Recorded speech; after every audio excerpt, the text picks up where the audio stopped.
Hello students, इस video में मैं आपको डिक्टेशन दे रहा हूं जो यूज़फुल है आपके 100 वर्ड्स पर मिनट के स्टेनोग्राफी एग्ज़ाम के लिए। इसमें आपके जो मिस्टेक्स हैं प्लीज़ उसको केयरफुली देखिए, और अगर आप स्पीड में नहीं पूरी तरह लिख रहे तो देखिए कि क्या आपने फ्रेजेस प्रॉपर प्रैक्टिस कर रखे हैं। नहीं तो उनकी प्रैक्टिस कीजिए, और ज़्यादा कॉम्प्लिकेटेड करने की ज़रूरत नहीं है, सिंपल फ्रेजेस यूज़ कीजिए। और उसके बाद मैं ये कहना चाहूँगा कि अगर आपने कोई स्पीड में ज़्यादा बड़ा जंप लिया है और फिर आप नहीं लिख पा रहे तो थोड़ा कम स्पीड पर लिखिए। उसके बाद 100 वर्ड्स पर मिनट का जो एग्ज़ाम होता है, जैसे कि आप जानते हैं एसएससी में भी उसको टाइम भी हमें कम मिलता है और वर्ड्स भी ज़्यादा होते हैं, 1000 वर्ड्स होते हैं और टाइम भी 40 मिनट मिलता है। तो आपकी टाइपिंग स्पीड कितनी है थोड़ा उसको भी देखिए, और उसमें अगर इम्प्रूवमेंट करना है तो ज़रूर कीजिए। और जैसा मैं कहता रहता हूँ कि जो टाइम आपको यहाँ लग रहा है या जो मिस्टेक्स आपकी यहाँ रहेंगे हैं उससे थोड़ी ज़्यादा ही हो सकती हैं, कम नहीं हो सकती। इस चीज़ को आप माइंड में रखते हुए उस हिसाब से आप अपना हार्ड वर्क कीजिए। और अगर ये चैनल आपको यूज़फुल लगता है और आपने सब्सक्राइब नहीं किया अभी तक तो सब्सक्राइब भी ज़रूर करिए, इतना मैं कहना चाहूँगा। All the best, thank you. Please get ready for a dictation of transcription number 443 and 444 from Sir Kailash Chandra magazine. 5 seconds.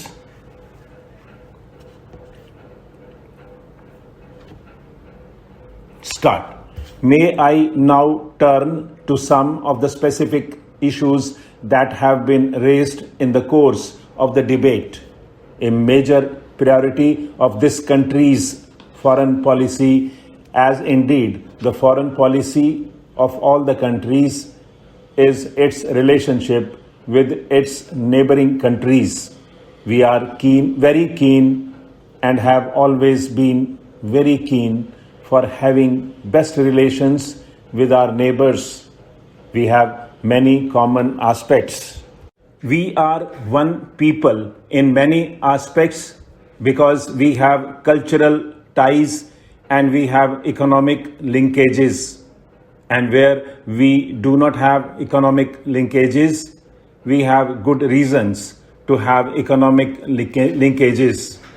In many aspects, therefore, the fraternal spirit that we advocate for the international community as a whole, that fraternal spirit must prevail even more vehemently in our own neighborhood, in this region, in this subcontinent, and therefore the relations with our neighbors and the strengthening of these relations are of priority in our foreign policy objectives. We look at the relationship with our neighbors from two places. One is the multilateral plane, and that is basically through the regional arrangement of SAARC, and the other is, of course, the bilateral plane. As far as SAARC is concerned, I would like to submit here that the recent SAARC summit held in Colombo last December, we hope will impart economic content to growing of cooperation amongst the South Asian countries within the SAARC framework.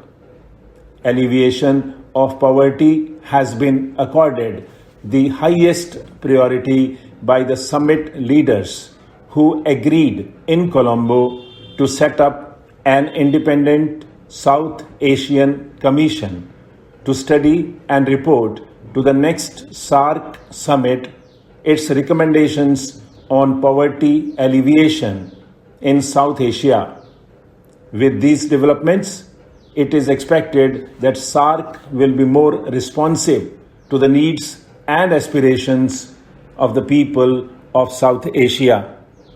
As far as bilateral relations are concerned, over the last 1 year or so, there has been, by and large, generally speaking, a substantial upswing in these relations. I could mention, for instance, Indo-Nepal relations. In the course of last 1 year, and indeed more than 1 year, Indo-Nepal relations have not merely been normalized, but in the recent past have been strengthened and intensified during the Nepalese Prime Minister's visit to India in December 1991. Substantial progress was made in identifying concrete areas and mechanisms or mutually beneficial bilateral cooperation between India and Nepal. As many as 5 treaties and agreements were signed between the two countries for cooperation in a large number of areas such as trade, transit, control of unauthorized trade, agriculture, education, science and technology. A number of decisions were taken for cooperation in the key area of water resources development. Thus, the two countries are moving towards a new era of mutually beneficial bilateral cooperation. In short, I may say that our relations with Nepal are at a splendid high level, and perhaps they have never been as good as they are now. We would indeed improve on this spirit of fraternity and cooperation for further benefit of both our countries and people. As far as Sri Lanka is concerned, the meeting between our Prime Minister and President Premdasa in December 1991 on the occasion of the SAARC summit gave a further boost to bilateral relations and enabled discussion of issues of concern. It was agreed that Sri Lanka would take back Tamil refugees presently in India who were desirous of returning voluntarily to their homeland. As of now, approximately 15,000 have returned and the movement is continuing. We have taken up with the Sri Lanka government incidents of attacks by Sri Lanka Navy on our fishing vessels which stray beyond the maritime boundary. Assurances have been received from them that such instances will not reoccur.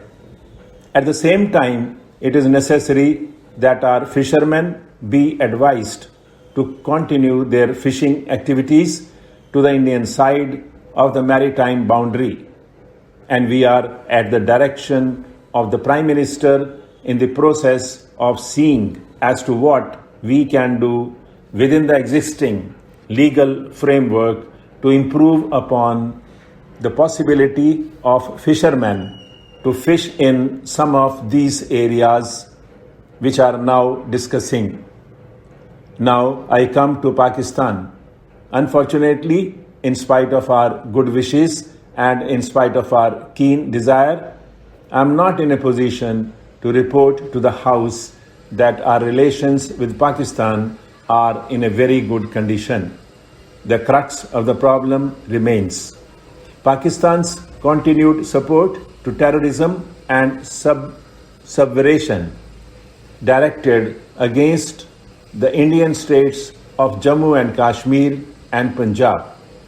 Assurances conveyed by Pakistan in this regard remain to be translated.